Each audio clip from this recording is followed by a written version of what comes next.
this is So Many Sequels. I'm Josh. I'm Garrett. And I'm David. Happy February rom-com month. That's right. We're about a week removed from Valentine's Day at this point. Something like that. I don't know. Don't check our calendars. No. There's no guarantee what order anything gets released in. So. That's true. Okay. I can guarantee you it is at least after Valentine's Day or on it. Right. So here's what's going to happen.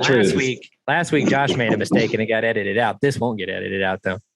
Or is that next week Josh made a mistake? Who knows? Maybe next week. Did you predict the future or see into the past? You'll never know. Tune in next week to find out which version is correct. The multiverse theory applies here too. Or go listen to last week to make all of this make sense.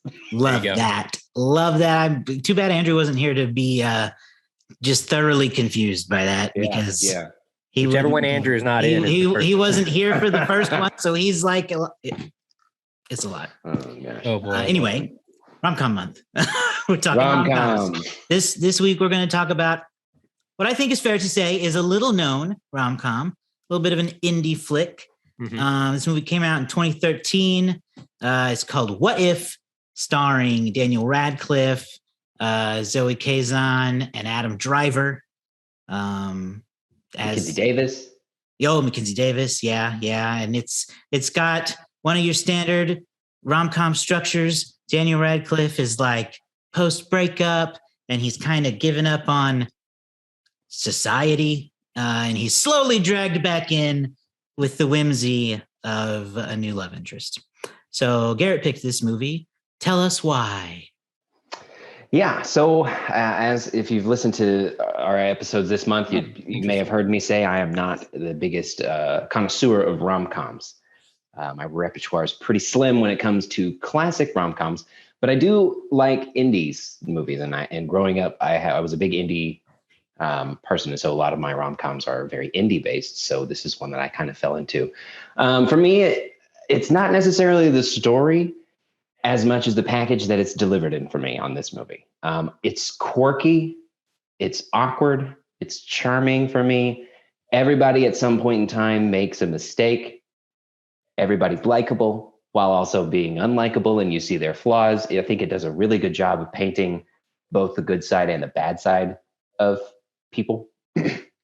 Plus, the cast is just a home run for me.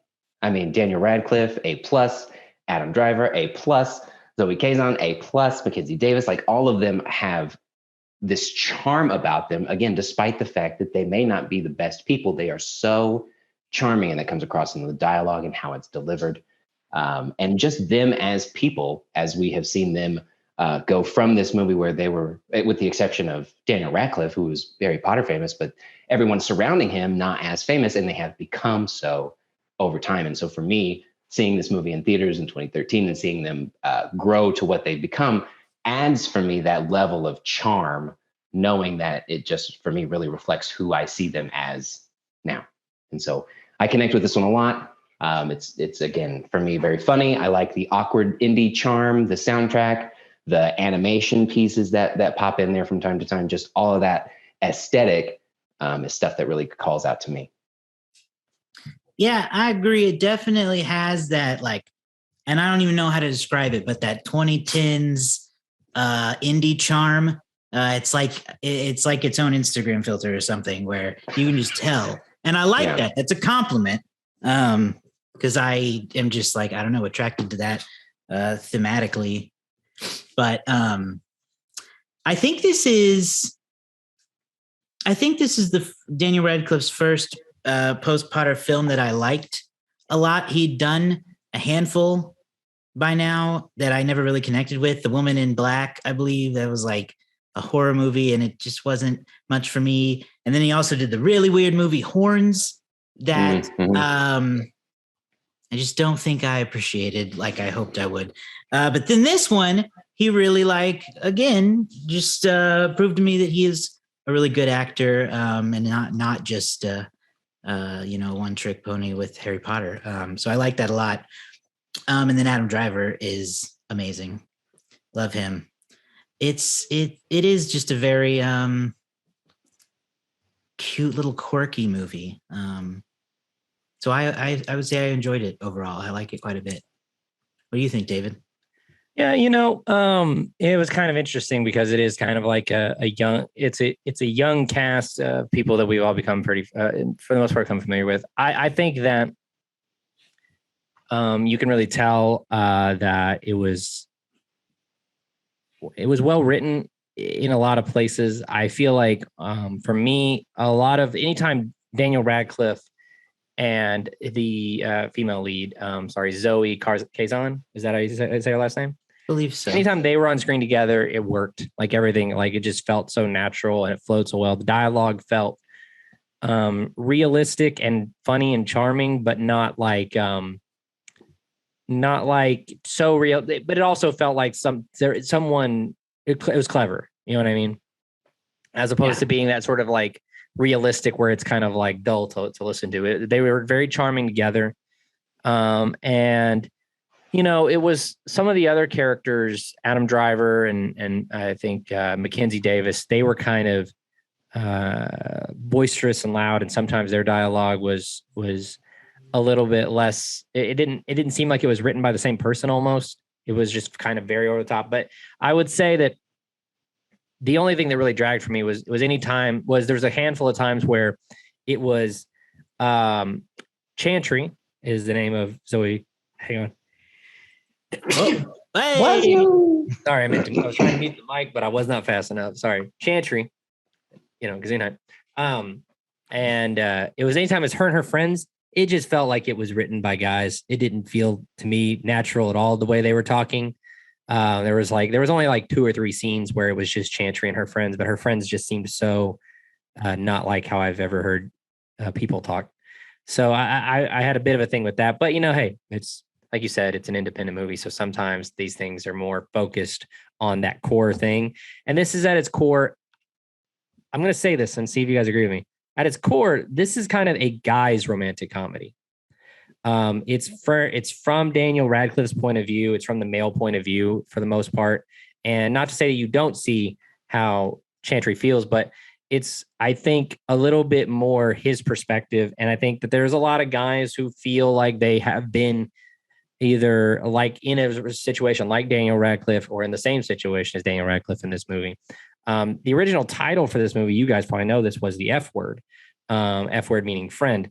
It got changed because basically everybody thought they meant the other F word. The other F word. Which I don't remember what our censors, our various sites will let us say, but right. I think they were trying to avoid an R rating in the United States. Because and honestly, it kind of makes sense. The F word, I don't immediately think of friend, but it was, to describe the story a little bit, Daniel Radcliffe has come off of a breakup. He meets this really enchanting girl. She has a boyfriend and they have just great chemistry. They decide to try to be friends platonically, and it has its ebbs and flows of whether or not it's working or not. He kind of he's hoping that maybe this relationship with her boyfriend will end. She seems like she's committed to the relationship, but she also seems like she might not. It's really nebulous at times. So I think it also poses an interesting question. I think it's an interesting examination of the friend zone. Right. And I think that's a fair question because, and I think that's what the movie I enjoyed that it proposes is Daniel Radcliffe is interested in Chantry as a romantic interest, but they have a lot in common, and you see them as a growing friend. They clearly have a chemistry there.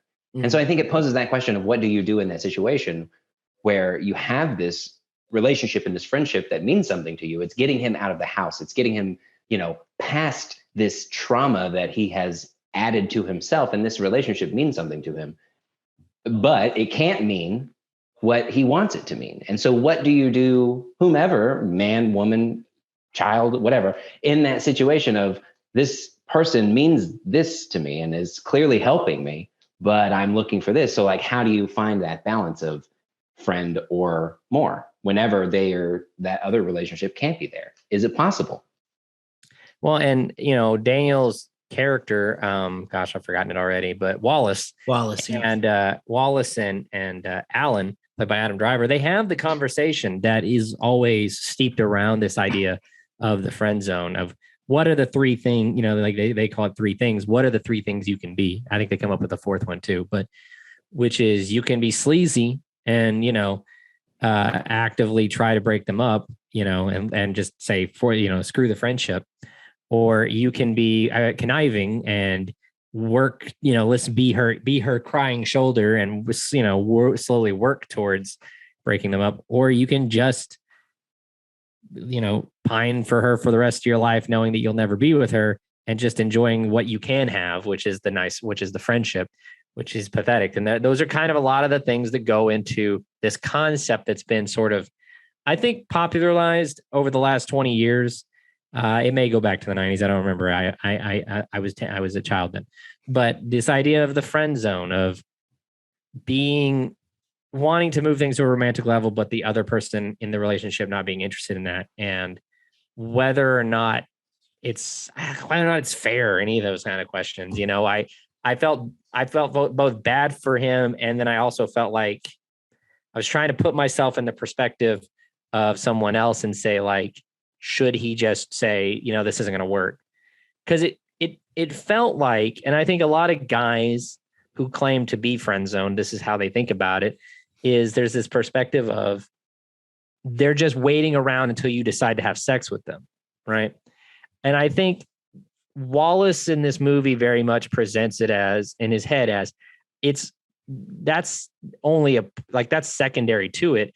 I genuinely think I'm in love with you and I want to be with you in every way. So like, it's kind of complicated by that, but that's always how it ends up going. And of course, in the movie, that's where it gets to, is like, you've just been waiting around, skulkily waiting for me to end it with my boyfriend so you can, get me physically. And it's like, I don't know. I don't think, it doesn't seem to be the case, but it's easy to see where it could be misconstrued that way. Yeah. Well, and then going back to what you said, Alan. Well, and going back to what you said also about, doing it for the right reasons or whatever. Whenever he jumps on a plane to go to Ireland to break them up, that is the wrong decision for him to make in that situation. That goes against everything that he has been saying, because the motivating fact is he is now trying to break them up. This whole time that he has been, navigating the friend zone or however you want to call it, his feelings, he hasn't just expressed how he has felt. And I think that is the core of this message of whatever the end result is, you have to confront the feelings that you're feeling. Yeah.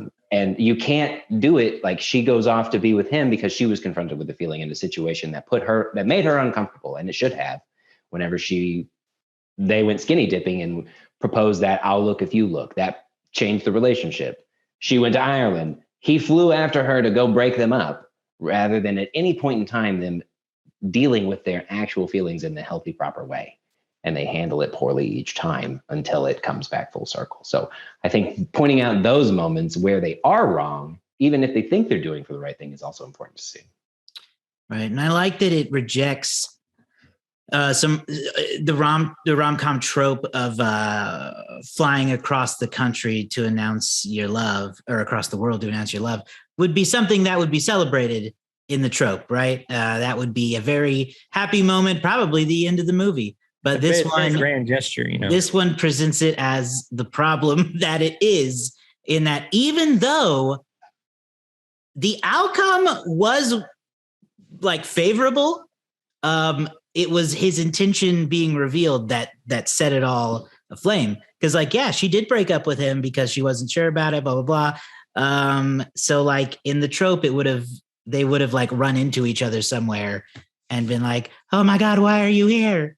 And he would like, no, instead he gets, she goes, I just broke up with him to see you. Yeah. Yeah. Instead he gets told how not cool that is. Yeah. Cause she had broken up and with the intent of saying, hey, I broke up with him and let's explore this. But then that again confronted the whole situation that you mentioned, David, of, were you really just waiting around for this to happen? Did you try to, and I think it is an interesting dynamic of those perspectives, where at any point in time, either one of them could have confronted those feelings and that situation they were in and avoided that. Yeah, as communicators, they both totally suck. Yep, they're terrible at it, and unfortunately, it doesn't end like any better for their communication skills. No, I mean that it's definitely a. and you kind of feel for him because he's in a situation where if he comes clean, you know, either in front of with her and Ben is there too, the boyfriend, or without him, either way, like it's going to be a situation where she's not going to say, "Oh yeah, I like you too, Ben, you're gone. Now we're together." Like it's basically, if I come clean about these deeper feelings I have, it's just the relationship ends. Right. You know, any version of the relationship ends. And if you genuinely do like someone's presence in your life, and if they are, and she seems to kind of be a positive influence on his mental health, you know, like why would she? You know, he doesn't want to lose that. Yeah. Yeah. So yeah. And so that's why I appreciate this style of movie. Again, it's not the normal kind of rom-com that I stereotype. Yeah. And so it hits that aesthetic package that I really appreciate. I wish we had delivery methods. I wish we had thought about getting a woman's perspective on this too, is like from because like I kind of try to watch it from that perspective, but it's kind of hard. So I'm mostly relating more to Daniel Radcliffe in this situation. Right. And so it'd be interesting to see, and I bet the Letterboxd reviews will be very interesting for this as well. Well, and earlier, David, you even said that this feels more like a man's rom-com. And I think that's exactly that goes back to that exactly, is that as men, we're getting more of the man's side of what he's thinking and everything than some of your more typical rom-coms do. And so it does feel like it was a movie like written by a man, made for more of a male audience, but not, again, like that sounds like it's a negative thing, but I don't think it is. No, and I don't necessarily mean it as a negative, and even the term like man's version, like it's just exactly. It's more so the idea. It's more from his perspective, right? And rom-coms are usually centered around the and the idea of this friend zone is not typically men are in the friend zone, right? It's not usually the other way around. Typically, as you see it online, men complain about the friend zone. Yes. Girls may feel like they are also in that scenario of I have this guy friend, I really like him, but he's more interested in this type of girl and not me. Right. I'm sure there's a element of universalness to it, of like just being afraid to share your true feelings for a thought of losing the relationship entirely. Yes. And I'm sure a lot of people go through that, but in terms of over the last 20 years, it's been popularized by, I think, a lot of men and Hollywood as being this situation that dorky, nice guys end up in. Right. And it's cultivated this idea of the kind of secretly sleazy nice guy who's just waiting for you to lower your standards enough for him, and I don't think that's necessarily the situation that you see in this movie, but it's no, this feels like the more honest portrayal of that. Where it's like he does somewhere in there, he wants to have his cake and eat it too, but I don't think his intention is anything malicious. Yeah. Up until the end. When he literally goes to break them up. I think that they talk about romanticism, the two characters, and there's an element of him that in his heart, he is a romantic, and in his head, he's probably thinking about, like you mentioned, Josh, all the cliche romantic comedies where flying to Dublin to profess your love is a big grand gesture of both money and time to say, hey, this is how much I love you. And it's met with in this movie, the skepticism that it probably should be more often or would be in real life. Yeah, because she says you could have told me this at any point in time, but you flew to Ireland to do that. Yeah. Yeah. It's not a good look, but I guess it all works out in the end. I don't know how it works out for Ben. Exactly. But it is messy. It is a messy story, but life is usually more messy than. I'll tell you what, though, the rom-com. I honestly thought that Ben, her boyfriend, I thought he was dead minute in this movie. He fell out. Spoiler alert! He fell out the window. I was like, dude, that should have killed him. I think he landed face first. He's killed that dude, and he's got onion in his eye or jalapeno in his eye. All that. It was a very like. I was trying to think of an actor that would be in that situation. It was a very it was very Ghost of Girlfriend's Past, that moment of like. It was very slapsticky comedy kind of moment. snuck in there. I also enjoyed the continued run of the Elvis Fool's Gold throughout the whole thing. Yeah, that was a nice little way to tie them and to connect them as the quirky, interesting people that they are. And I also want to state how much this movie, before he was super famous, made me love Adam Driver. The moment that he screams, I just had sex and I'm about to eat nachos. This is the greatest moment of my life. His delivery of that line immediately just loved him so much. Was so funny. It cracks me up every single time. It's so funny. I'll be honest with you, Garrett. When you reveal when that moment happened, and I realized this was what this was the movie. This is a very popular TikTok sound. I just had sex and I'm about to eat nachos. Oh. I assumed that we were a mere moments away from the TikTok sound of Adam Driver sitting in a diner going, "Good soup, good soup." I was like, "Is this that movie? The Good Soup movie?" That's Girls. That's from Girls. Yeah. Anyhow, I was ready for it. Good soup. Good soup. I also kind of like that, like the time frame of the movie evolves around his character Alan and this girl Mackenzie, who he just meets by a spur of the moment at a party at the beginning of the movie, is just like their whole story going forward of like them, dating, turning out to be really cool with each other, getting married, having baby. It's all going on in the background. So. Very, very interesting. And, I thought this was pretty interesting, well directed. There was some fun stuff. I'll tell you what, though, the second that drawing came to life early on, I went, oh, gosh, dang it. It's one of these kind of movies. See, I like it's a random weird thing that just doesn't, it's just kind of quirky. She's an animator. That's the 2010s indie, Yeah. I'm quirky aesthetic. Like that. I know. So it's right up my alley. It's Nick and Nora's Infinite Playlist. It's yes, it's Scott Pilgrim. It's all that. Yep. For all that is where for those keeping track, it's Adventureland. The rom-com, leading male types that we've had. I don't know if this will be our third movie or our fourth movie, or our second movie, but so far we've hit sleazy, classy, and quirky. So we are working our way towards something in our fourth movie. I don't know what exactly to call that, but we've got all of the types of guys you like. You like sleazy? Ghost. Got it. You like classy? British? Richard Gere. He's right there. Quirky, talking about Elvis sandwiches. Got you right here. Daniel Radcliffe. Yeah, I like it. This conversation wasn't really what I thought it would be. So I'm happy to report that. I didn't think we'd spend so much time on the moral conundrum of Wallace's dive into the friend zone. I feel like that's about all you could talk about. You're right, but I just didn't see it until it happened naturally.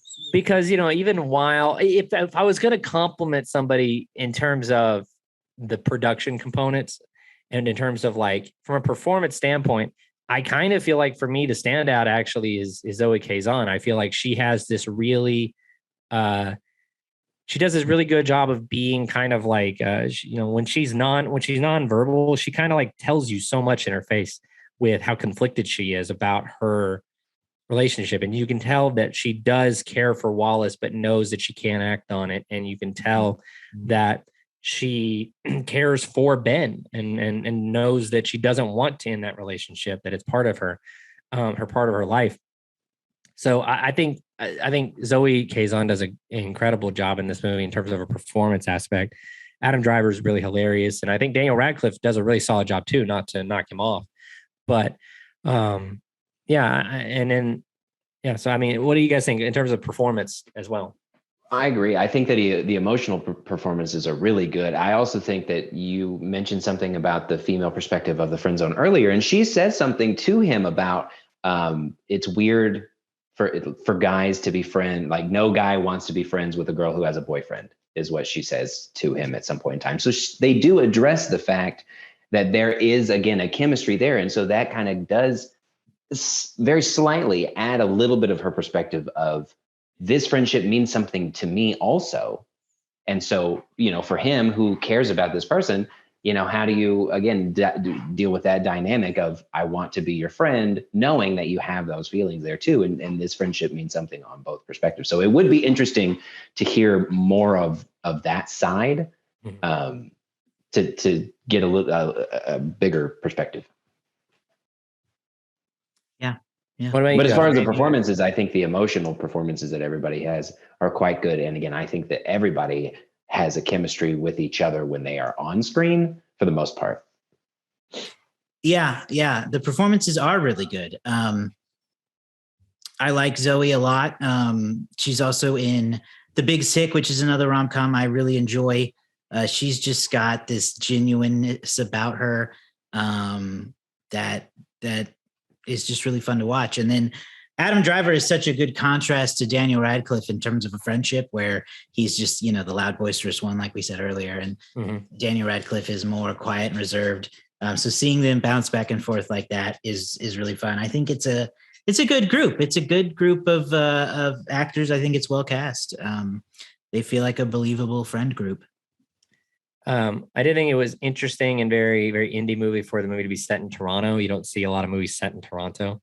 So at first I was trying to figure out where they were, because I was like, I recognize a lot of this. And you know what? Yes, I'm glad you said that, because it is like every rom-com is set in New York, LA, or Chicago. So it is nice to see, even if it is another big city, just a different one.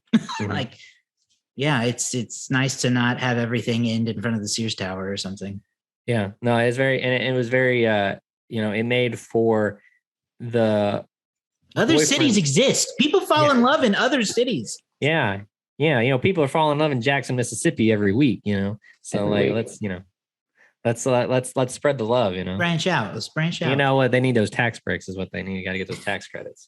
Yep. All right. Well, I mean, do we want to talk about box office, or is there any other final notes about the movie? I don't know. I was trying to look up and see if, interesting component here is that for a while a long time, the actor attached to play the lead role of Wallace was actually Casey Affleck, and for whatever reason had to drop out, and Daniel Radcliffe stepped in. So it could have been a very different movie. He became British. I thought it was Daniel. Yeah, movie would not age well. So not a ton to say about What If's domestic or a box office run, but it opened in, like you say, it was a 2013 movie opening at the Toronto Film Festival, and it would get its theatrical release in August of 2014, and would make not very much. It would make, no, this is no knock. It only opened in 20 theaters, so it brought in $133,000 in its opening week, which is the number 33 spot for that weekend. But only 20 theaters. And only 20 theaters. That's not bad, because, opening in 3,800 theaters was Teenage Mutant Ninja Turtles, which brought in 65 million. So, a bit of an advantage for that particular movie. And the number 2 spot that weekend was Guardians of the Galaxy. Number 3 was Into the Storm. Number 4 was The 100-Foot Journey. And number 5 was Lucy in its third week. So, the movie would go on. Let me see here. The movie would go on to make $3.4 million in the United States and $5 million overseas, for a worldwide total of 8.5, which on an indie budget is probably pretty fine. It's fine, probably pretty good. I don't have its budget in front of me, but I can't imagine they spent too much on this. I would imagine their most expensive piece at that point in time would have been Daniel Radcliffe. Maybe, very well, and it's possible he didn't take a huge paycheck for that, because they probably didn't actually fly to Dublin. For the year of 2014, What If? Let's see here. It's probably way down. 3.8. There it is. So it finished in the number 153 spot for the year of 2014. Number 1 movie of 2014 was American Sniper, followed by Hunger Games, Guardians of the Galaxy, Winter Soldier, and the Lego Movie. So some fun ones in there. Some fun ones. Yeah. I'll never get over the fact that American Sniper was the number 1 movie of 2014. It's just, it is mind-boggling. Wow. It's such a strange movie to be. It is a strange movie to hit the top spot. I mean, and made most of its money in January when it came down to it. Because that's when it released. Just made a ton of money. It's one of those I wouldn't say dad films, but most dads probably do like it. It's a dad movie. You can say that, I think. It's a very if Pretty specific Woman dad is a mom movie. movie, then American Sniper is a dad movie. Fair. Yeah, I tend to think of movies like Ford versus Ferrari as dad movies, and Which American one goes Sniper to which parent? is in a different category. Some movies are brother movies, but we'll get into those. That's a Get into those another time. Anyhow, so that's pretty much it for What If in terms of its box office haul. Not a lot, but hey, it was only in theaters for 6 weeks, and it made 3.4 in the United States. So that ain't too bad. We're still talking about it all these years later, so I think that counts for something. There you go. Let's have some fun with a handful of Letterboxd reviews here as we gear up to guess what the community has rated this movie. So, of course, we'll start out with the most popular reviews. The top one is just a quote. I just had sex and I'm about to eat nachos. Oh, yeah. That is the top review. Then we've got Mackenzie Davis smoking 4 cigarettes at the same time is the hottest thing I've ever seen in my entire life. See, I disagree. Most underrated rom-com of the century.